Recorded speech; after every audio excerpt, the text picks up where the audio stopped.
आज की क्लास में हम परिवर्ती बल द्वारा किया गया कार्य निकालेंगे। Means work done by a variable force. परिवर्ती बल द्वारा किया गया कार्य मीन्स बल बार बार बदल रहा होगा, तो उस कंडीशन पे हम वर्क कैसे निकालें। तो इसके बारे में कल हमने बताया था। कार्य के बारे में 3 प्रकार के कार्य होते हैं, धनात्मक कार्य, ऋणात्मक और शून्य कार्य। उसके बारे में थोड़ा सा एक बार और देख लें। तो बात हमने की थी धनात्मक कार्य, ऋणात्मक कार्य और शून्य कार्य के बारे में। Means positive work, negative and zero work. तो धनात्मक कार्य कब होगा? जब थीटा की वैल्यू 0 से बड़ी या बराबर हो तथा 90 से छोटी हो। थीटा की वैल्यू कैसी हो? 0 से बड़ी या बराबर और 90 से छोटी। मीन्स यहाँ पे कोई बॉडी है स्मॉल m द्रव्यमान की, तो फोर्स किधर लगे? फोर्स का डायरेक्शन ये है और विस्थापन का डायरेक्शन ये है। इन दोनों के बीच बनने वाला कोण जो है वह है थीटा। तो थीटा कैसा हो? 90 से छोटा हो, मतलब सेम इस पोजीशन पे रखी हुई हो कोई बॉडी, या किसी बॉडी पर बल लगाना है तो बल कैसे लगाएंगे? उन दोनों के मध्य विस्थापन और बल के मध्य का कोण होगा 0 से 90 के बीच वाला कोण 0 भी हो सकता है। तो हम जानते हैं कि बल का फार्मूला क्या होता है, कार्य का फार्मूला क्या होता है? Work equal F S cos theta. तो कॉस थीटा 0 रखें तो बल कितना आ जाएगा? एफ एस, जो कि हमने कल देखा था। ठीक है, कल की क्लास में हमने देखा था कॉस 0 की वैल्यू 1, तो वर्क आ जाएगा एफ एस। तो इस कंडीशन में जब कॉस 0 हो, कॉस 0 हो जाएगा मीन्स ये थीटा किधर? ये थीटा घटकर 0 हो जाए। 0 हो जाए मीन्स फोर्स का डायरेक्शन भी वही हो जाए। फोर्स और डिस्प्लेसमेंट का डायरेक्शन जब सेम हो जाए तो बनने वाला कोण 0 डिग्री का होगा। इस कंडीशन पे वर्क आएगा F इंटू एस के बराबर। मीन्स बल का परिमाण और विस्थापन का परिमाण, इन दोनों के परिमाणों को हम गुणा कराएंगे तो कार्य हमें मिल जाएगा कि कितना जूल कार्य हुआ, है ना। और इस कंडीशन पे जो वेलोसिटी होती है, जो वेग होता है, वह क्या होता है? वह बढ़ रही होती है, है ना। जब फोर्स जिधर बल लगाएं विस्थापन भी उधर हो, जिस दिशा में बल लगाएं विस्थापन भी उसी दिशा में हो, तो वेलोसिटी बढ़ रही होती है। ठीक है, वेग बढ़ रही होती है। जैसे मान लो कोई स्मॉल m द्रव्यमान की कोई वस्तु है, उस पर हम इस डायरेक्शन पे फोर्स लगाएं और विस्थापन भी उसका इस डायरेक्शन पे हो, तो सीधी सी बात है कि जिस डायरेक्शन पर बल लगेगा विस्थापन भी उसी डायरेक्शन पर हो रहा है, तो वेग का मान बढ़ेगा। ठीक, दूसरी कंडीशन ऋणात्मक कार्य। मीन्स थीटा की वैल्यू क्या हो? 90 से बड़ी हो और 180 से छोटी हो। 90 से बड़ी और 180 से छोटी। मीन्स अब कैसा बनेगा? अब डिस्प्लेसमेंट और फोर्स के बीच का जो एंगल होगा वह कुछ ऐसा बनेगा। ठीक, 90 से बड़ी हो जाएगी और 180 से छोटी मीन्स 120। ठीक है, 90 से बड़ी 180 से छोटी।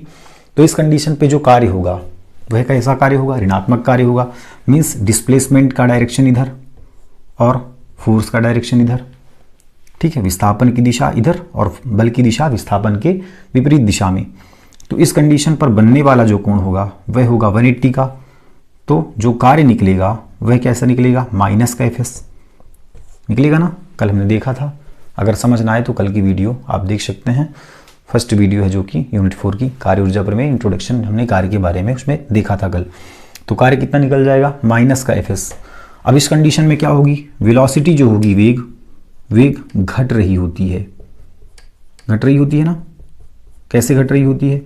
जैसे मान लो स्मॉल m द्रव्यमान की कोई वस्तु है, अब इधर इस पर इसका डिस्प्लेसमेंट इस डायरेक्शन पे हो रहा है, विस्थापन उसका इस दिशा में हो रहा है और बल इस दिशा में लगे, तो सीधी सी बात है कि वस्तु की वेलोसिटी कम हो जाएगी, घटेगी ना। वस्तु का वेग घटेगा, डिस्प्लेसमेंट इस डायरेक्शन पे, विस्थापन इस दिशा में और फोर्स उसके अपोजिट लगे, तो वह फोर्स क्या करेगा? उसके वेग को कम करना चाहेगा, उस वस्तु के वेग को रोकना चाहेगा, कम करना चाहेगा, तो वेग घट जाएगी वस्तु की। तो ऐसा कहाँ पे देखने को मिलता है? कल हमने देखा था कि ऐसा कौन सा बल होता है? घर्षण बल। यदि वस्तु इधर विस्थापित हो रही है इस दिशा में, तो घर्षण बल हमेशा वस्तु की गति का विरोध करता है या वस्तु की गति की विपरीत दिशा में घर्षण बल लगता है। तो इस कंडीशन में हमें निगेटिव मान मिलेगा वर्क का, निगेटिव मान मिलेगा मीन्स ऋणात्मक कार्य हमें मिलेगी। जीरो कार्य मीन्स थीटा कितना हो जाए 90 हो जाए, मीन्स बल और विस्थापन के बीच का कोण कितना बने 90 बने। अब ये कहाँ पे होता है, जैसे मान लेते हैं कि किसी टेबल पर कोई पुस्तक रखी हुई है, तो इसका एक भार mg नीचे की ओर होगा, या कोई वस्तु है मान लो बॉडी है, और इस पर नॉर्मल रिएक्शन लगेगा ऊपर की ओर जो कि mg के बराबर होगा, जितना भार नीचे उतना ऊपर संतुलन की स्थिति में। अब मान लेते हैं वस्तु इधर विस्थापित हो रही है, तो इन दोनों के बीच जो बनने वाला कोण है वह कैसा है 90 है, तो cos 90 का मान कितना होगा 0। इस प्रकार से वर्क आ जाएगा fs cos 90 और cos 90 की वैल्यू हो जाएगी 0। तो यहाँ पे कार्य कैसा होगा, शून्य कार्य होगा। ठीक, अब देखो कहीं कहीं पे जहाँ पे हम धनात्मक कार्य कर रहे होते हैं वहाँ ऋणात्मक कार्य भी हमें देखने को मिलता है। जैसे हम देखें कि कोई पिंड है ना, उसको हम ऊपर की ओर फेंकें तो क्या होगा बताओ, उसका विस्थापन किधर हो रहा है ऊपर की ओर, विस्थापन देखें तो ऊपर की ओर है, और हमने बल भी ऊपर लगाया है, क्योंकि वस्तु को हमने ऊपर फेंका मीन्स हमने ऊपर की ओर बल लगाया, विस्थापन भी उसका ऊपर की ओर है। तो इस कंडीशन में तो हमारे द्वारा जो बल लगाया गया, इस पिंड को हमने फेंका या इस पिंड को हम ऊपर ले जा रहे हैं, तो हमारे द्वारा जो किया गया कार्य है, तो हमारे द्वारा किया गया कार्य और विस्थापन की दिशा सेम है।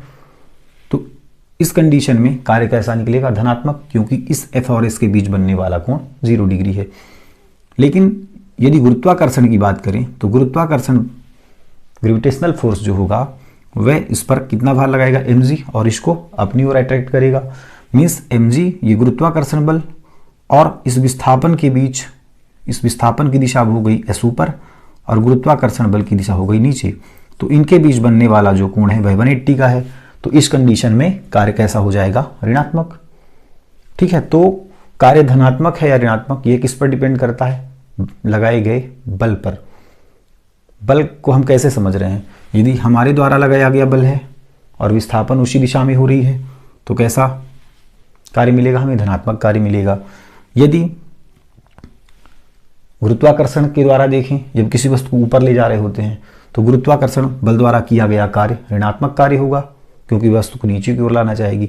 इसके विपरीत यदि हम किसी वस्तु को ऊपर से नीचे फेंकें तो हमने बल भी इधर लगाया, विस्थापन भी इधर हो रहा है और गुरुत्वाकर्षण बल भी नीचे की ओर लग रहा है।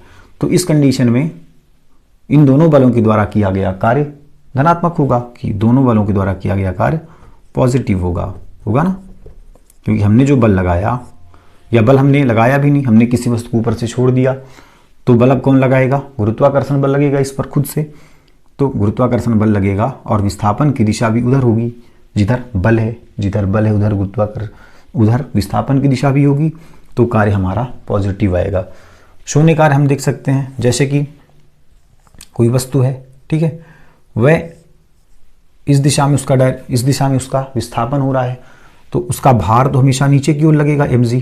कहाँ लगेगा, पृथ्वी के केंद्र की ओर, पृथ्वी अपने केंद्र की ओर उसको mg भार से अट्रैक्ट करेगी ना।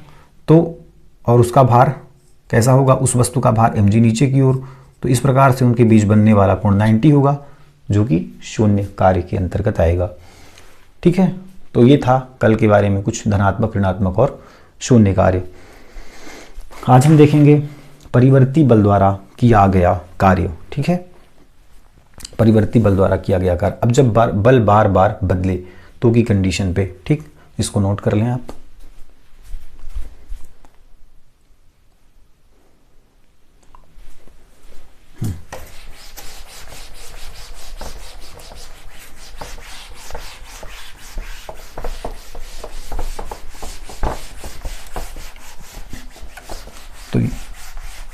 तो ये था नियत बल द्वारा किया गया कार्य। अब हम देखेंगे परिवर्ती बल द्वारा किया गया कार्य। ठीक है, अब मान लेते हैं कि कोई पिंड है ना, उस पर बल F लग रहा है, कितना, 5 न्यूटन का। उस पर 5 न्यूटन का बल लग रहा है और इनके बीच का कोण है 60 डिग्री, ठीक। और विस्थापन है उसका 10 मीटर, विस्थापन है उसका 10 मीटर। तो हमें निकालना है कार्य, तो कार्य बराबर हम जानते हैं एफ एस कॉस थीटा। तो कार्य हम निकाल देंगे, एफ का मान कितना है 5 न्यूटन, एस कितना है 10 गुणे कॉस थीटा मीन्स 60 डिग्री। तो कितना आ गया 5 गुणा 10 गुणा कॉस 60 का मान 1/2, 2 पंचे 10 पचम 25 जूल। कार्य कितना आ गया 25 जूल, है ना। तो हमने देखा कि यदि बल कैसा है, कांस्टेंट है, एक नियत बल है, हमने केवल 5 न्यूटन का बल लगाया जो कि फिक्स बल है, ठीक है। फोर्स का मान क्या है, बिल्कुल फिक्स है 5 न्यूटन। तो यदि बल फिक्स हो बिल्कुल, तो हम ये फार्मूला लगाते हैं एफ एस कॉस थीटा का, तो हमें वर्क निकल आता है। लेकिन यदि इस फोर्स का मान कांस्टेंट ना हो, कांस्टेंट ना हो करके कैसा हो, वेरिएबल हो, नियत ना हो करके परिवर्ती हो, तो हम कैसे निकालेंगे। यदि अब बल कैसा हो जाए, यहाँ पे बल क्या था, बल था नियत। कैसा बल है यहाँ पे, नियत बल है। हम देख रहे हैं कि बल का मान 5 न्यूटन है, फिक्स बल है, ठीक है। अब यहाँ पे यदि बल हमें दिया है कुछ इस तरह से, F = x है ना, और विस्थापन दिया है, विस्थापन वस्तु का x1 से x2 तक, ठीक है। x1 मतलब 1 मीटर से x2 मीन्स 4 मीटर तक विस्थापन है वस्तु का।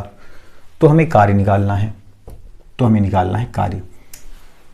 बात समझ आई ना। ये नियत बल है, बल का अमाउंट बिल्कुल फिक्स है 5 न्यूटन। अब यहाँ पे बल कैसा है, 2x है। बल किस पर डिपेंड कर रहा है, x पर। x की वैल्यू कहाँ से कहाँ तक, 1 मीटर से 4 मीटर तक। तो हम कार्य कैसे निकालें, हैं, कार्य कैसे निकालें। अच्छा चलो मान लेते हैं यहाँ पे x की वैल्यू हम 1 रखते हैं, तो बल कितना आता है 2 न्यूटन। यदि हम 2 रखते हैं तो इसका मान बदल के 4 हो जाएगा। 3 रखते हैं तो 3 गुणा 2 6 हो जाएगा। 4 रखते हैं तो 4 गुणा 2 8 हो जाएगा। तो हम देख रहे हैं कि हर एक मीटर पर या x का मान जैसे जैसे बदल रहा है वैसे वैसे f का मान बदल रहा है, ठीक है। जैसे जैसे f का मान बदल रहा है वैसे वैसे f का मान भी बदल रहा है। तो हम कैसे निकालें f का मान। अच्छा आप सोचो कि चलो एक बार 1 रख दें, फिर 2 रख दें, फिर 3 फिर 4 और सबको ऐड कर दें, ठीक है। f1 2 into 1 plus 2 into 2 plus 2 into 3 plus 2 into 4 ऐसा करके सबको ऐड कर दें तो हमें कार्य निकल जाएगा। ऐसा हम नहीं कर सकते, क्यों, क्योंकि इसकी वैल्यू 1 to 4 है। 1 मीन्स 1 से अबव 1.01 1.001 1.0001 कुछ भी वैल्यू हो सकती है ना 1 की। फिर ऐसे पहुँचते पहुँचते 2 तक आएगी तो 2.00001 2.010101। तो हम कोई सी भी वैल्यू यहाँ पे पुट कर सकते हैं, और हर वैल्यू पुट करने पर, ये हर वैल्यू अलग अलग पुट करने पर f के मान अलग अलग आएंगे। तो इस कंडीशन के लिए हम क्या करते हैं बताओ।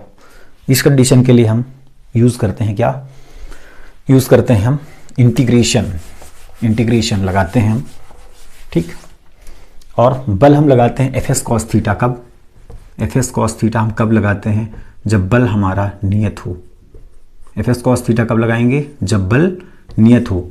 लेकिन यदि जब बल का मान बदल रहा हो, जब बल परिवर्ती हो, तो हम इंटीग्रेशन फार्मूला लगाते हैं, ठीक है। वो फार्मूला हम देखेंगे। चलो इसको मिटा दें।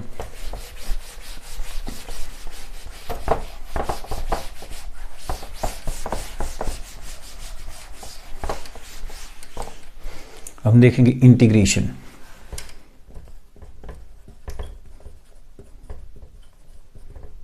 ठीक, इंटीग्रेशन में हम क्या करेंगे, इंटीग्रेशन किसका करेंगे, परिवर्ती बल का। यदि बल बार बार बदल रहा है तो हम इंटीग्रेशन का उपयोग करते हैं। इसके लिए हम क्या खींचते हैं, मान लेते हैं ये फोर्स का एक्सिस है और ये है एस का, विस्थापन का, ठीक है। अब जो हमें ग्राफ मिल रहा है बल और विस्थापन को, जो ग्राफ मिल रहा है कुछ इस तरह है। मिस बल क्या हो रहा है, बल का मान बार बार बदल रहा है। यहाँ पे देखें बल का मान कुछ अधिक है, यहाँ पर बल का मान और अधिक है, ठीक। यहाँ पर बल का मान कम हो रहा है। मीन्स बल क्या हो रहा है, बार बार बदल रहा है। तो इस कंडीशन में ये जो वक्र है, ठीक, इसका क्षेत्रफल निकालने, इसका हम क्षेत्रफल निकालते हैं। इसके लिए इसको हम छोटे छोटे स्ट्रिप में बांट लेते हैं। बहुत छोटा सा स्ट्रिप होगा, मान लेते हैं ये एक बहुत छोटा सा स्ट्रिप है, ठीक, जिसकी चौड़ाई है dx। एक बहुत छोटा सा स्ट्रिप है जिसकी चौड़ाई है dx, और इसको हमने कह दिया f। इसको हमने क्या कहा, f। तो ये जो लंबाई है वह लंबाई क्या हो जाएगी, f हो जाएगी। यहाँ से यहाँ तक हमने कहा f, तो ये जो लंबाई है वह हो जाएगी f, चौड़ाई हो गई dx। ये हमें कैसा दिख रहा है, एक आयत के टाइप का दिख रहा है। तो आयत का क्षेत्रफल क्या होता है, लंबाई गुणा चौड़ाई। आयत का क्षेत्रफल लंबाई गुणा चौड़ाई मीन्स f इंटू dx। तो इस स्ट्रिप का क्षेत्रफल कितना हो जाएगा, हाँ, स्ट्रिप का क्षेत्रफल कितना हो जाएगा बताओ, f इंटू dx हो जाएगा ना। स्ट्रिप का क्षेत्रफल कैसा हो जाएगा, स्ट्रिप का क्षेत्रफल हो जाएगा f इंटू dx, क्योंकि आयत का क्षेत्रफल क्या होता है, लंबाई गुणा चौड़ाई f इंटू dx।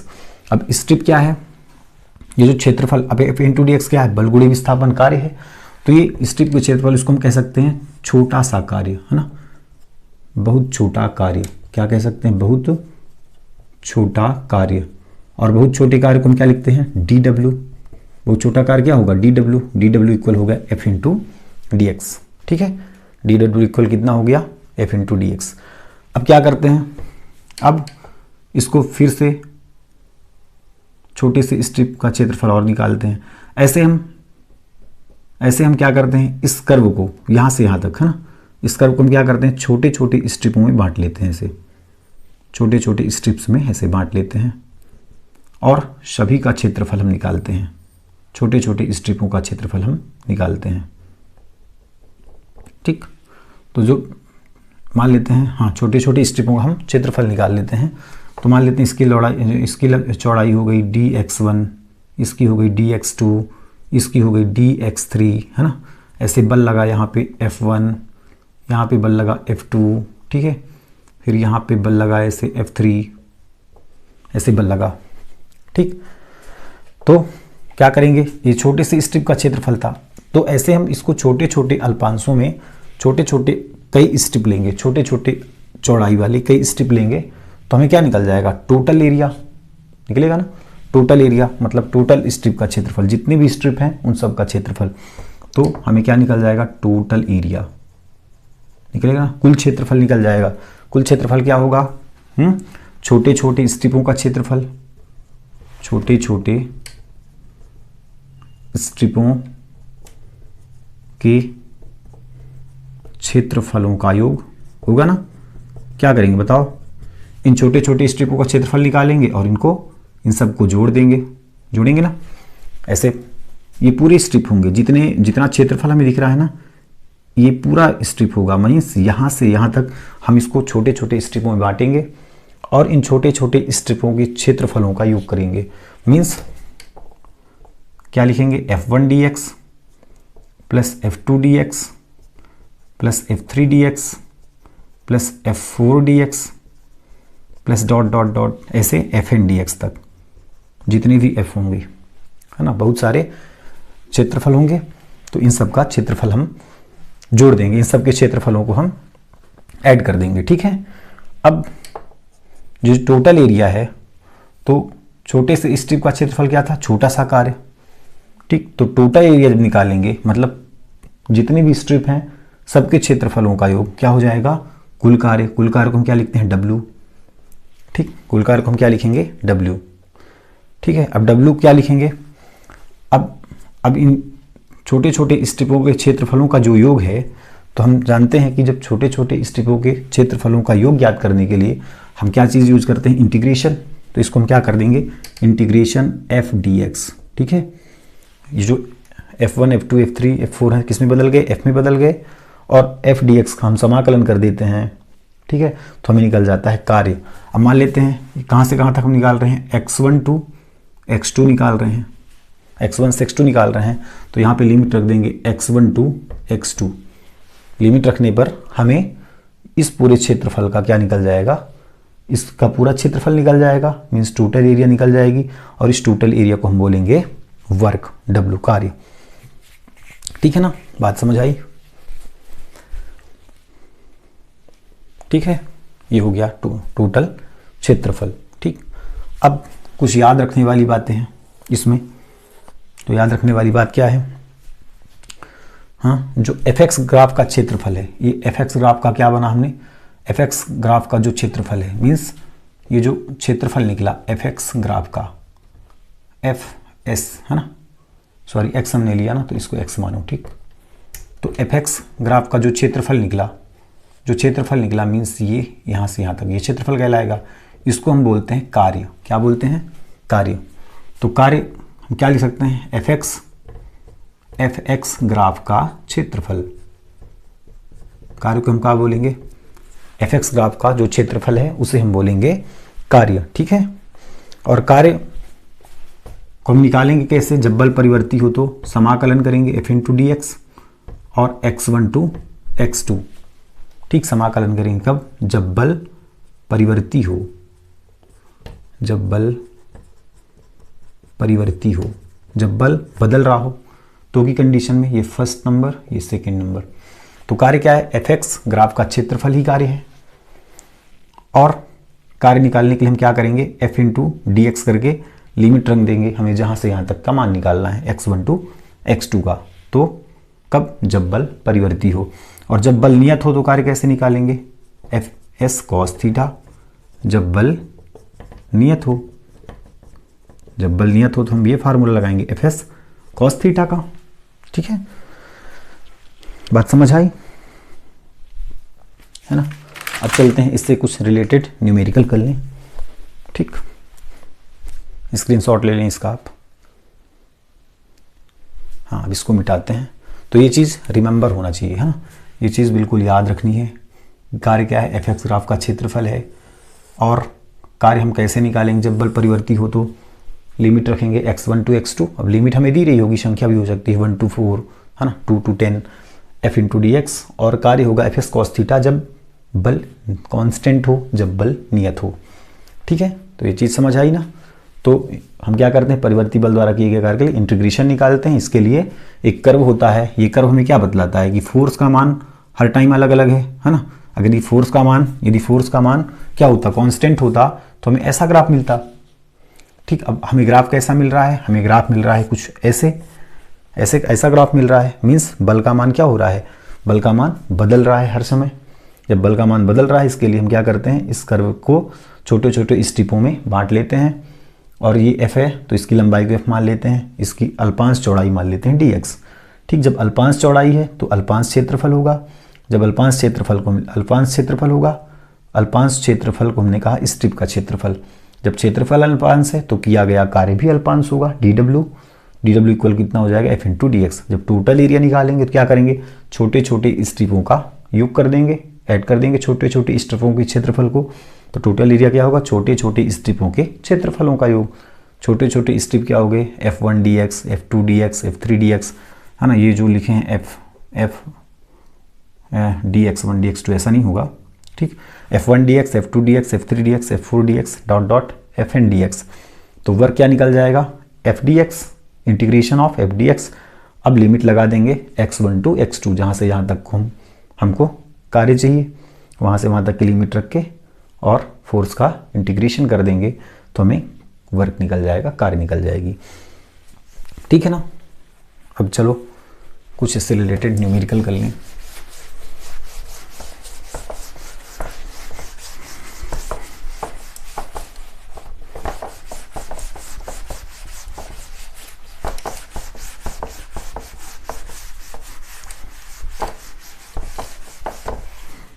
तो पहला है कि f इक्वल हमें दिया है, first number f equal 2x। तो देखो बल कहाँ डिपेंड कर रहा है, x पर। यदि x की वैल्यू चेंज हो जाएगी तो f की वैल्यू भी चेंज हो जाएगी। तो हमें कार्य निकालना है, f इक्वल 2x। तो कार्य की गणना कीजिए, या कार्य का मान निकालिए जब विस्थापन कितना दिया है, विस्थापन है x1 है, x1 इक्वल 1 मीटर से x2 इक्वल 4 मीटर तक। ठीक है, f इक्वल 2x। अब हमें क्या दिख रहा है यहाँ पे, देखो अब हमें कैसा पता चलेगा कि ये परिवर्ती बल है। चूंकि x का मान हम 1 रखें तो f का मान 2 है, x की वैल्यू 2 रखें f का मान 4 है, x की वैल्यू 3 रखें f का मान 6 है, f की वैल्यू 4 रखें f का मान 8 है। तो हम देख पा रहे हैं कि f का मान f डिपेंड कर रहा है x पर और x की वैल्यू 1 to 4 है। मीन्स ये कैसा बल है, परिवर्ती बल है। मीन्स हमें क्या करना पड़ेगा, इंटीग्रेशन। क्या करना पड़ेगा, इंटीग्रेशन। तो वर्क निकाल दो, इंटीग्रेशन किसका, f इंटू डी एक्स का। ठीक, इंटीग्रेशन f dx। ठीक, अब देखो फोर्स F इक्वल 2x लिखा है। अब लिमिट रख दो क्या, x1 टू x2। अब फोर्स कितना है, F है कितना 2x, x1 कितना है, x1 है 1, x2 कितना है 4 इंटू डी एक्स, 4dx। अब 2 क्या है, कांस्टेंट है, वेरिएबल x है केवल, है ना, चर राशि क्या है x है, 2 क्या है कांस्टेंट, तो कांस्टेंट हो जाएगा इंटीग्रेशन के बाहर। Integration 1 to 2 x dx। अब x का इंटीग्रेशन क्या होता है, x का इंटीग्रेशन होता है x स्क्वायर डिवाइड बाई 2। ठीक है, समाकलन x dx बराबर होता है x स्क्वायर अपान 2। मीन्स हम लिखें फार्मूले पे x की पावर n का समाकलन होता है x की पावर n+1 बाई n+1। तो x की पावर n+1 मीन्स इसकी पावर 1, तो 1 + 1 2 डिवाइड बाई 1 + 1 2।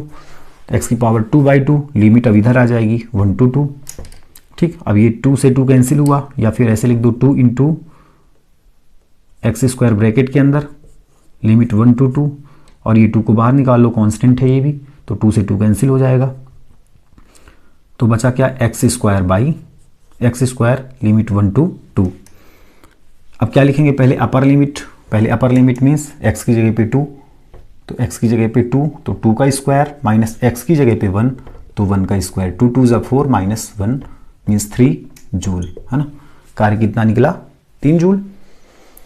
ठीक, कार्य कितना निकला, 3 जूल। अब चूंकि कार्य कैसी राशि, अदिश राशि है, इसलिए हम इंटीग्रेशन करेंगे तो भी हमें क्या मिलेगा, हमें केवल मैग्नीट्यूड, केवल परिमाण मिलेगा, केवल संख्यात्मक मान मिलना है हमें कार्य का। तो कार्य का हमें संख्यात्मक मान मिला 3 जूल।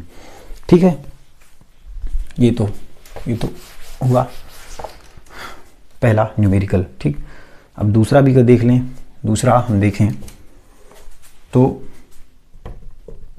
मान लेते हैं अब F इक्वल दिया है 0.2x + 5। ठीक, अब x की वैल्यू कहाँ से कहाँ तक चल रही है, x1 दिया है 2 मीटर, ठीक है, से x2 दिया है 4 मीटर। ठीक है, 2 मीटर से 4 मीटर तक मान हमें निकालना है x1 का। तो देखो x1 की वैल्यू 2 रखेंगे तो f का मान बदलेगा, x2 की वैल्यू 4 रखेंगे तो भी f का मान बदलेगा ना। तो इसके लिए क्या करेंगे, इंटीग्रेशन लगाएंगे, क्योंकि एक परिवर्ती बल है। परिवर्ती बल के लिए वर्क क्या होगा, वर्क होगा integration x1 to x2 f dx। ठीक, तो लगा दो F equal W equal x1 to x2 f dx। तो वैल्यू पुट कर दो, x1 की वैल्यू 2, x2 की वैल्यू 4, f की वैल्यू 0.2x + 5 dx। ठीक, अब यहाँ पे क्या हो रहा है, पद अलग हो रहे हैं तो इन दोनों को अलग कर लेते हैं। तो limit 2 to 4 0.2x dx plus integration 2 to 4 5 dx, ऐसा लिख सकते हैं ना। इन दोनों पदों को अलग कर लेंगे, इसका समाकलन अलग, इस पद का समाकलन अलग। 0.2 क्या है, कांस्टेंट है तो बाहर चला जाएगा, 2 to 4x dx प्लस 5 क्या है, कांस्टेंट है, बाहर चला जाएगा, लिमिट 2 to 4 dx। तो 0.2, अब x का समाकलन क्या होगा, x की पावर n+1/n+1 मीन्स x की पावर 2/2, लिमिट 2 to 4 ऐसे आ जाएगी, प्लस 5 कांस्टेंट बाहर ही है, समाकलन dx अंदर क्या आएगा, x 2 to 4। ठीक, तो हल करो इसको, इक्वल कितना आया 0.2। ठीक, अब ये 2 बाहर हो जाएगा ना, ये 2 को बाहर कर लें, अंदर बचा x की पावर 4, लिमिट रखा हमने 2 to 4 plus 5x limit 2 to 4। अब 0.2 को 2 से डिवाइड करें, कितना आएगा 0.2 को 2 से डिवाइड करो, 0.1 आएगा। ठीक है, 0.1, या फिर इसको लिख सकते हैं 2/20। ठीक है, 2/20 एक्स की पावर, अब एक्स की जगह पे अपर लिमिट आ जाएगी 4 की पावर 4, माइनस एक्स की जगह पे लोअर लिमिट, मतलब एक्स की जगह पे 2 और इसकी पावर है 4, प्लस 5 अपर लिमिट एक्स की जगह पे 4 माइनस लोअर लिमिट एक्स की जगह पे 2। ठीक, इक्वल ये हो गया 1/10, 1/10 को 0.1, वही 0.1 वहीं पे आता। ये हो गया 4 चौके 16 माइनस, सॉरी एक्स की वैल्यू 4 है ना, तो 4 का 4 टाइम मल्टीपल, कितना आएगा, 4 चौके 16, चौके 64, चौके 4 चौके 16, 6 चौके 24, 1 25, 256 माइनस 2 का 4 बार गुणा, 2 दूना 4 दूना 8 दूना 16, प्लस 5 इंटू 4 में से 2 माइनस हुआ तो आया 2। ठीक, 4 में से 2 माइनस हुआ तो आया 2। ये आ गया 0.1, इसमें 16 माइनस हुआ तो 240, प्लस 5 दूना 10। ठीक है, इसको मल्टीप्लाई कर लेना है, ये कितना आ जाएगा 240 गुणा 0.1 प्लस 10, तो 240 में 0.1 का गुणा कराओ, कितना आएगा, 240 में 0.1 का गुणा हुआ तो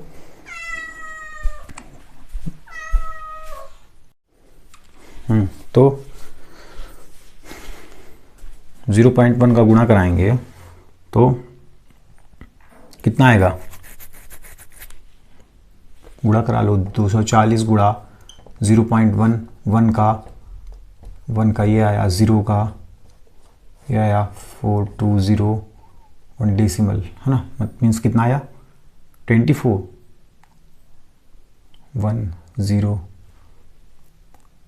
1024, हाँ, प्लस 10 मीन्स कितना आया 24×10 34 जूल, ये आ गया वर्क। ठीक, ऐसे हल करना है हमें। ठीक है ना, एक डेरिवेशन और देख लेते हैं, इसके बाद खत्म। तो इसको स्क्रीनशॉट ले लें आप इसका।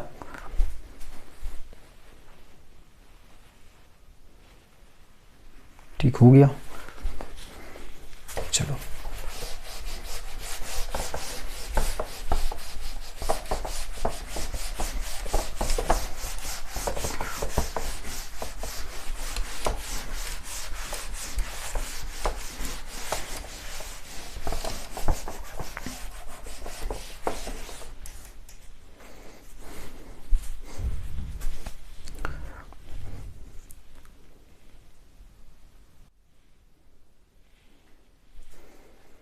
अब लिखते हैं क्वेश्चन 3। अब हमें कुछ कठिन सा लिखते हैं।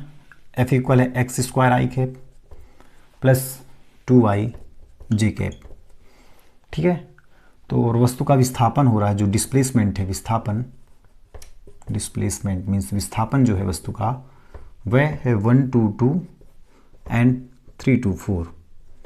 ठीक है, तो देखो अब बल क्या हो रहा है, बल अब एक्स बस के साथ नहीं बदल रहा, बल अब एक्स के साथ भी बदल रहा है और वाई के साथ भी बदल रहा है। ठीक है, मतलब एक्स पर भी गति है और वाई पर भी गति है, दो डायरेक्शन पर गतियां हो रही हैं। तो इसके लिए जो हम कार्य निकालेंगे, कार्य जब हमारा निकलेगा एफ डी एक्स, ठीक, तो एफ डी एक्स कैसा, एफ डी एक्स ना लिख के हम क्या लिखेंगे, डी आर। क्यों लिखेंगे, क्योंकि यदि एक्स लिखें तो केवल x के साथ f का मान नहीं बदल रहा, y के साथ भी बदल रहा है, तो x y में से न ले करके हमने r ले लिया। ठीक, अब r वेक्टर इक्वल कितना होता है, r वेक्टर होता है x I cap plus Y J cap plus Z K cap. तो डी आर वेक्टर कितना होगा, डी आर वेक्टर होगा D X I cap plus D Y J cap plus D Z K cap. ठीक है, तो यहाँ पे मान रख दो f का, f कितना है x² I cap plus 2yj cap into D R vector कितना है D X I cap plus D Y J cap plus D Z K cap. ठीक, अब हम जानते हैं कि आई डॉट आई 1 होता है, आई डॉट जे 0 हो जाएगा, आई डॉट के 0 हो जाएगा, तो आई का आई के साथ रख देंगे, बाकी 0 हो जाएंगे। तो क्या बचेगा x² डी एक्स, ठीक, प्लस क्या बचेगा 2y dy, फिर क्या आएगा जेड का तो 0 है ना, जेड तो है ही नहीं, जेड का 0, तो इसको अलग अलग लिख लो, X square D X plus 2y dy, ऐसे कर सकते हैं। तो x वाले के साथ लिमिट कितनी है, ये पहली लिमिट है 1 to 2, दूसरी लिमिट है 3 to 4, हमने लिमिट भी रख दी, ठीक है, 1 to 2 एंड 3 to 4। सॉल्व कर लो, एक्स स्क्वायर का क्या आ गया, एक्स क्यूब बाई 3, लिमिट हो जाएगी 1 to 2 प्लस यहाँ पे क्या 2 कांस्टेंट बाहर होगा, y का क्या बनाएगा वाई स्क्वायर अपॉन 2, 2 बाहर होगा, y का बनाएगा वाई स्क्वायर अपॉन 2, लिमिट हो जाएगी 3 to 4।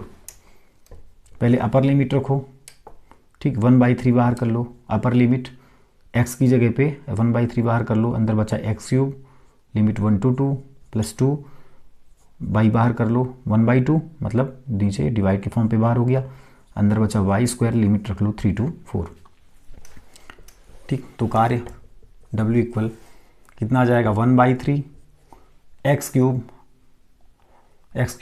एक्स की जगह पे 2 की पावर 3 माइनस 1, लोअर लिमिट 1 की पावर 2 प्लस 2/2 कैंसिल हुआ, बचा 1, नहीं लिखेंगे, y लो अपर लिमिट 4 का स्क्वायर माइनस लोअर लिमिट 3 का स्क्वायर, ठीक है, मतलब y के प्लेस पे पहले 4 पुट करना है, माइनस y के प्लेस पे 3 पुट करना है, दोनों का स्क्वायर है, ठीक।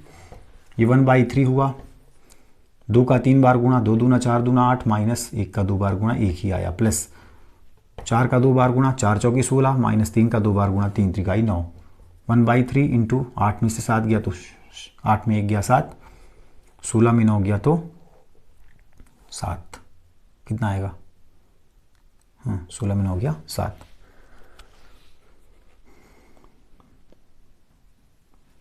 गुणा करा दो, यह 7/3 धन 7, ठीक, एलसीएम ले लो, 7 त्रिक 21/3, एलसीएम लेने पे 7 त्रिक 21/3, 21 में 7 जुड़ा तो 29/3 जूल कार्य निकला, ठीक है। ऐसे ही हल करना है, ठीक। एक क्वेश्चन हम आपको देते हैं, उसको आप हल करके लाइएगा, ठीक है।